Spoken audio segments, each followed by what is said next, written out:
Hey, my name is Carlos, and I am co-pastor and youth pastor here at St. Croix Christian Center. And thank you for joining with me today. I want to talk to you about the flip side. This is going to start a 4-part series of devotions where I address this topic on the flip side. So I want to ask this question. How many of you have heard that statement where Jesus says, the first shall be last and the last shall be first, right? It's like Jesus flips the narrative. We're taught in our society and life that we should be first and we should do the best in what we do. And there's nothing really wrong with that, right?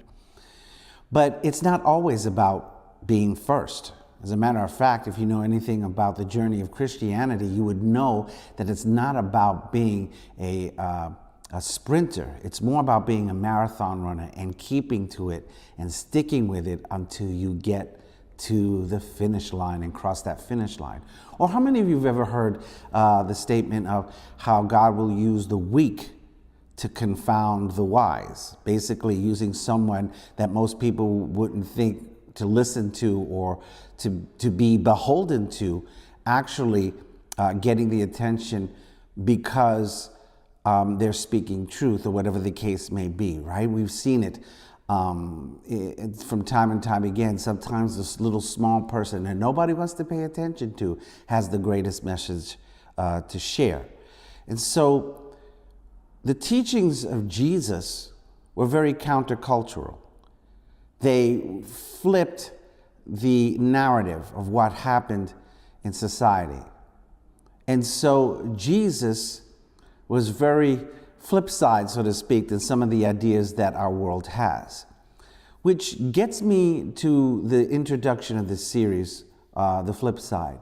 And I want to read to you from the book of Isaiah, chapter 55, verses 8 through 9. And it goes like this. It says, "For my thoughts are not your thoughts, and neither are your ways my ways, declares the Lord. As the heavens are higher than the earth, so are my ways higher than your ways, and my thoughts than your thoughts."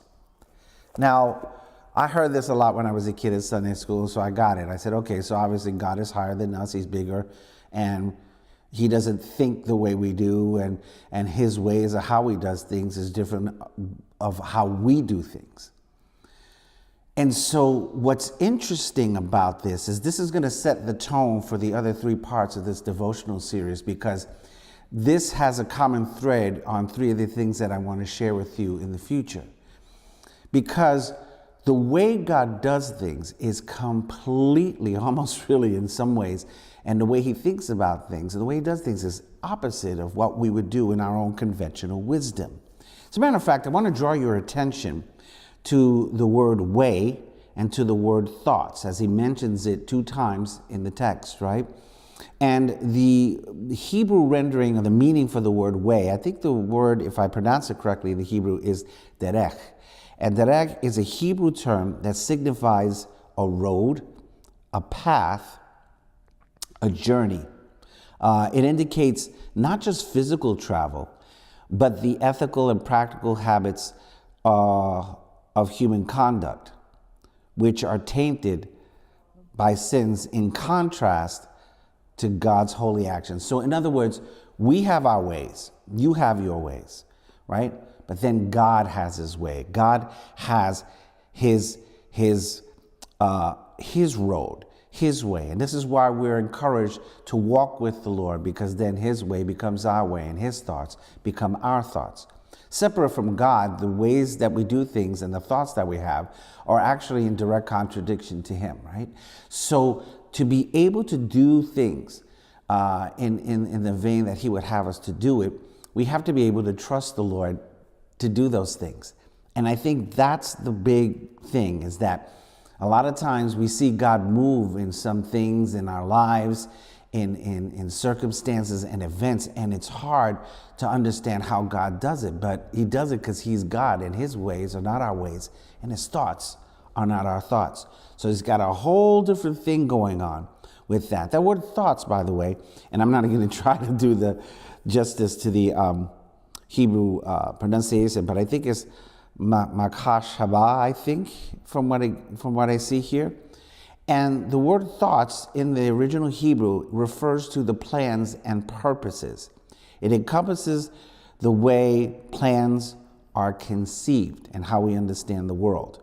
So for us, again, we tend to be short-sighted. We tend to be self-centered. But compared to God, God's ways and God's purposes are much different than what ours would be. And so when we begin to just embrace the fact of how God does things, then when we get to learn more about how he does things, how he thinks, and how he moves. And we can spend our whole life just learning about that. But a lot of this is coupled with trust, obeying God and trusting him, even when the things he does in our lives doesn't serve conventional wisdom, like when it doesn't make sense. I've seen some things work out through God, and I'm thinking, how did that even work out? So I'm going to be sharing here in the next couple of devotions with this verse in mind about how God's ways are not our ways and our thoughts are not his thoughts, to help us understand how God does things and how he does them, and he flips our expectations and demonstrates his power and his greatness in circumstances and events in our lives. So I just want you to just read up on that verse again, and just, I want to encourage you to trust God, that even when you don't understand, to trust him. And that even though it might not seem conventional, and that you're left scratching your head and saying, God, I don't understand. God has a plan and God has a purpose. His ways are not our ways, and his thoughts are not our thoughts. I'll see you again soon. God bless.